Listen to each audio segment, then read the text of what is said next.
কলকাতা's very first electric water vessel, ঢেউ। বৃষ্টিতে ভিজে ফেরি করে হাওড়া ব্রিজের তলা দিয়ে নতুনভাবে দেখো নিজের শহর। নয়া মন্দির, বেলুর মঠ কিংবা দক্ষিণেশ্বর মন্দির, বাদ যাবে না কোনো আইকনিক জায়গায়। কলকাতায় থেকে এই রাইড মিস করলে চলবে নাকি? সঙ্গে থাকো, দেখতে থাকো কলকাতার নতুন সংযোজন ঢেউ।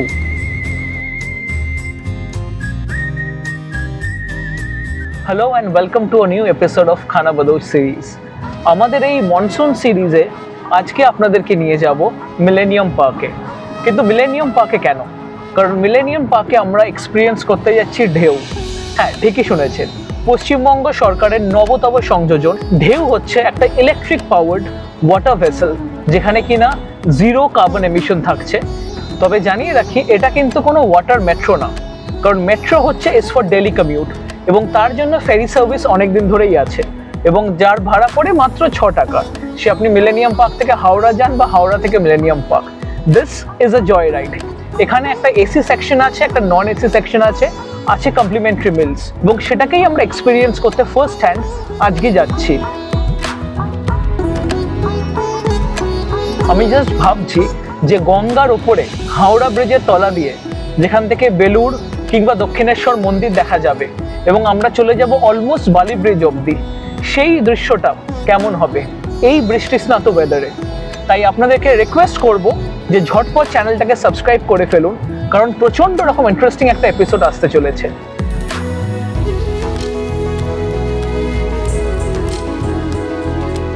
দেখতে দেখতে পৌঁছে গেলাম মিলেনিয়াম পার্ক শিপিং জেটিতে।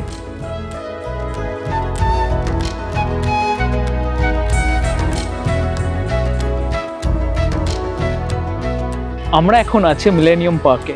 আপনারা যারা জানতে চান যে কোন জেটি থেকে আপনারা ঢেউ পাবেন, কারণ অনেকগুলো জেটি আছে, আপনাদেরকে গুগল ম্যাপে শুধুমাত্র মিলেনিয়াম পার্ক দিতে হবে। যেখানে আপনাদেরকে দেখাবে সেখানে নামবেন, সেখানেই টিকিট কাউন্টার এবং সেই যে জেটিটা ওখান থেকেই। আরেকটু বোঝার সুবিধার্থে বলি, আমরা ভিভার্ডা ক্রুজের ব্যাপারে জানি, তার যে জেটি ঠিক তার পাশেই বলা যেতে পারে এটা।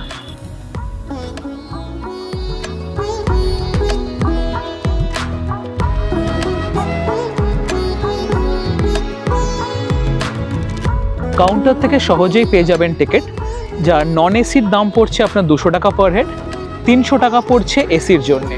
এর মধ্যে কমপ্লিমেন্টারি ফুড আছে এবং জানিয়ে রাখি এখানে কিন্তু অনলাইন পেমেন্ট চলবে না, শুধুমাত্র ক্যাশ। দিনক্ষণ বা সময়ের কথা যদি বলি, সপ্তাহে রোজই চলে, বুধবার বাদে। টাইমিং 4:30 থেকে 6:30।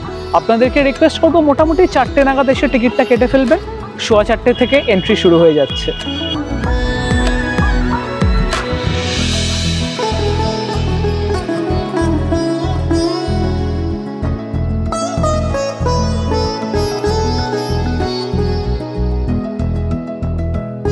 কলকাতা's very first electric water vessel, ঢেউ। প্রচন্ড স্মার্ট লুকিং, স্লিক একটা ওয়াটার ফেরি, অল ইলেকট্রিক, অল স্টাইলিশ। আগে গঙ্গার বুকে কলকাতা থেকে ছাড়ছে এরকম দেখতে কোনো ফেরি আমি অন্তত দেখিনি।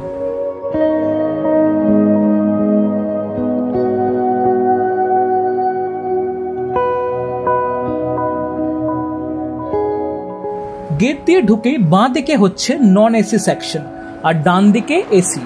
দু জায়গাতেই বেশ কমফোর্টেবল সিটিং অ্যারেঞ্জমেন্ট আছে। আছে লাইফ জ্যাকেট সমস্ত সিটের তলায়।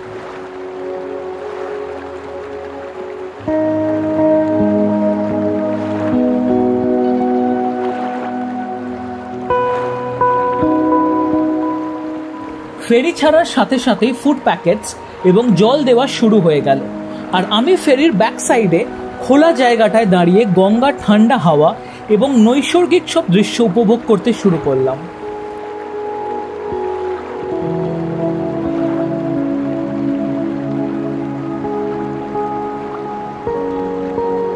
হাওড়া ব্রিজের কাছাকাছি আসতেই সবাই এক্সাইটেড, সবাই ছবি তুলতে ব্যস্ত।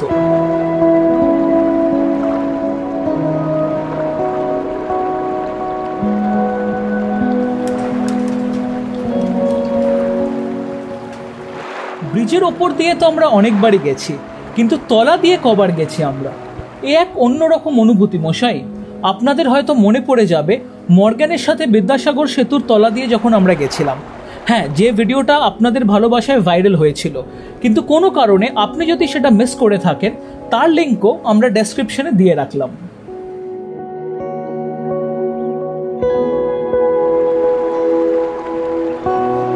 ঢেউ তুলে ঢেউ এগিয়ে চলল, মাঝে নানান চেনা এবং অচেনা ঘাট।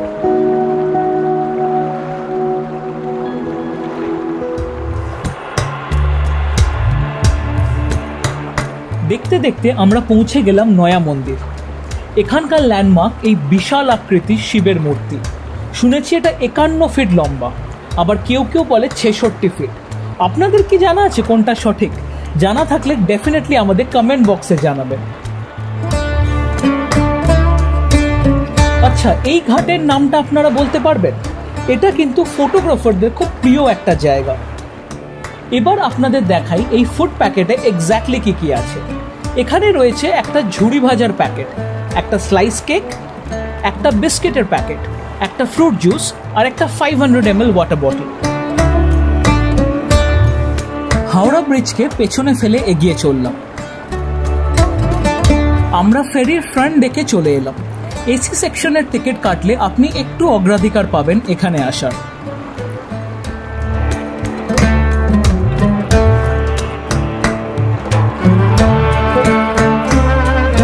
এরই মধ্যে ঘটে গেল এক মজার ঘটনা। হিন্দি দৈনিক সনমার্গের টিম তাদের ইলেকট্রনিক মিডিয়ার জন্য একটা স্টোরি করছিল। আমার সাথে খানিক কথা হওয়ার পর একটা ছোট্ট ইন্টারভিউ পর্ব চলে। তারা জানতে চায় আমার কেমন লাগছে এই ঢেউয়ের অভিজ্ঞতা। দেখতে দেখতে পৌঁছে গেলাম বেলুড় মঠে। এই এক আলাদাই দৃশ্য। বেলুড় মঠ আমার কাছে আলাদাভাবে স্পেশাল, কারণ আমি এখানেই আমার ফর্মাল ফটোগ্রাফির কোর্সটা কমপ্লিট করেছি।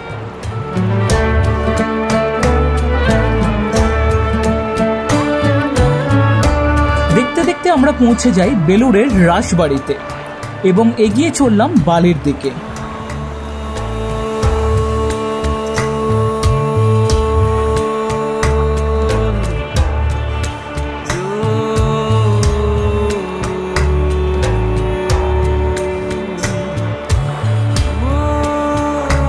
নিতুদা, বিকি আর আমি দারুণ মজা করতে করতে এগিয়ে চললাম আর দেখা পেলাম বালি ব্রিজে। হাওড়ার নিচ দিয়ে গেলেও এর নিচ দিয়ে কখনো যাইনি। আপনারা গেছেন কি? কবে এবং কোথায় জানাতে ভুলবেন না আমাদের কমেন্ট বক্সে।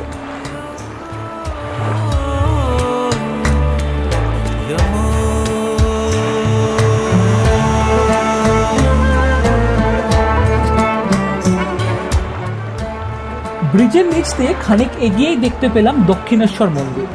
প্রাণ ভরে একটা প্রণাম করে নিলাম। এই মন্দির কলকাতার খুবই কাছে, কিন্তু কজনের ভাগ্যে এইভাবে স্বয়ং গঙ্গার উপর থেকে দুচোখ ভরে এই মন্দির দেখার সৌভাগ্য হয় আমি জানি না। সবই মায়ের ইচ্ছা। ফেরি তার মুখ ঘোরায়।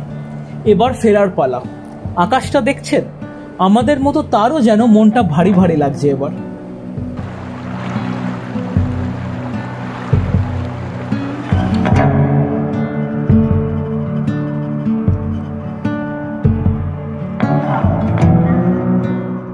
সময় বদলাচ্ছে, বদলাচ্ছে রং, বদলাচ্ছে আমাদের মন।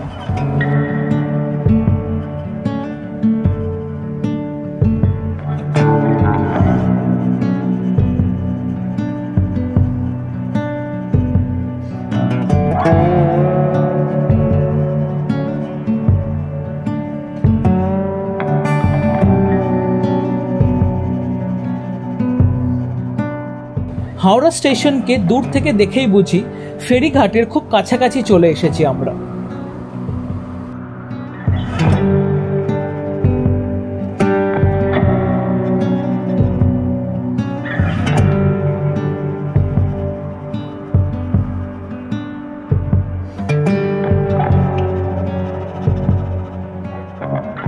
ফেরি থেকে যখন নামি তখন সন্ধে হয়ে গেছে।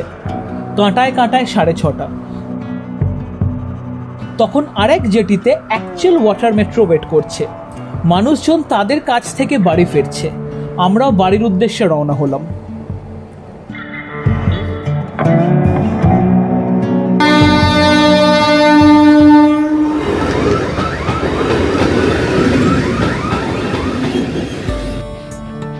একটা 2 ঘন্টার জয় রাইড ফেরি এক্সপিরিয়েন্স গঙ্গার বুকে এবং 200 টাকা, এসি হলে 300। কেমন লাগলো? প্লাস কি মাইনাস কি? প্লাস হচ্ছে যে গঙ্গার মধ্যে দিয়ে এইভাবে যাওয়া, হাওড়া ব্রিজ, বেলুড় মঠ, দক্ষিণেশ্বর আলাদাই এক অনুভূতি। তার সঙ্গে মুখ চালানোর মতো জিনিসপত্র সাংঘাতিক না হলেও আই গেস ঠিক আছে, অ্যাটলিস্ট আপনার খিদে পাবেন এত বড় রাইডে। কনসের মধ্যে যেগুলো বলবো সেটা হচ্ছে নন এসি সেকশনে দেখলাম জলে ভাসছে। এতটা জল কেন বুঝতে পারলাম না। যদি বৃষ্টির জন্য আমি ধরে নিই জল ঢুকেছে, সেটাকে ড্রেন আউট করার দরকার আছে। এর সাথে সাথে বলবো যে চয়েস অফ সং যেটা বাজছিল ফেরিতে, মেবি খুব ছোট ব্যাপার এটা, বাট কানে লাগলো। মানে যখন আমরা বেলুড় মঠ বা দক্ষিণেশ্বর ক্রস করছি, তখন যে টাইপের চড়া দাগের হিন্দি গান বাজছে আমি ঠিক জানি না, মেবি এই জায়গাটা যদি ওনারা একটু দেখতে পারেন খুব ভালো হয়। এটা খুব ছোট লাগতে পারে, বাট সবাই খুব অ্যামিউজড হচ্ছিল in a not very good way আমি বলবো। তো সেই জায়গাটা একটু দেখলে ভালো হয়, যে যেখান দিয়ে যাচ্ছি, যে মুডটা, গঙ্গার ওপর দিয়ে, ব্রিজের তলা দিয়ে সামনে দক্ষিণেশ্বর, যদি গান বাজাতেই হয়, মিউজিক চালাতেই হয়, একটু মানানসই করলে আমার মনে হয় ভালো হবে। আর বিশেষ কিছু বলার নেই, otherwise it's a good experience. আপনি এসিতে বসলেও খুব ভালোভাবে আপনি ভিউ পাবেন বাইরের, নন এসিতেও পাবেন, কোনোটাতেই খুব একটা অসুবিধা হবে না। পেছনে এবং সামনের দিকে কিছু খোলা জায়গা আছে, যেখান থেকে আপনি একদম উন্মুক্তভাবে গঙ্গা এনজয় করতে পারবেন। তার সঙ্গে যদি এরকম একটা দিন আপনারা সামহাও বেছে নিতে পারেন, এই বৃষ্টির মধ্যেই ঠান্ডা হাওয়া, আকাশে কালো মেঘ, আমার মনে হয় সেটা আরও এই ব্যাপারটাকে এনজয়েবল করে তুলবে। তো আপনারা যদি জিজ্ঞেস করেন যে এই 200 টাকাটা ওয়ার্থ ইট কিনা, আমি বলবো হ্যাঁ, একবার তো এক্সপিরিয়েন্স করতেই পারেন। তবে এটা আমার মত, আপনাদের কি মত এই ভিডিওটা দেখে সেটা ডেফিনেটলি আমাদেরকে জানান কমেন্ট বক্সে। তার সঙ্গে রিকোয়েস্ট করব, ভিডিওটা যদি ভালো লেগে থাকে লাইক এবং শেয়ার করুন, ছড়িয়ে দিন বন্ধু বান্ধবের মধ্যে, এবং তার সাথে সাথে একবার ঘুরে আসতেই পারেন, মন্দ লাগবে না। তাহলে দেখা হচ্ছে পরের এপিসোডে নতুন কোনো ঘোরার বা খাওয়ার জায়গার সন্ধান নিয়ে। ততদিন ভালো থাকুন, সুস্থ থাকুন এবং খানা বাদশের সঙ্গে থাকুন।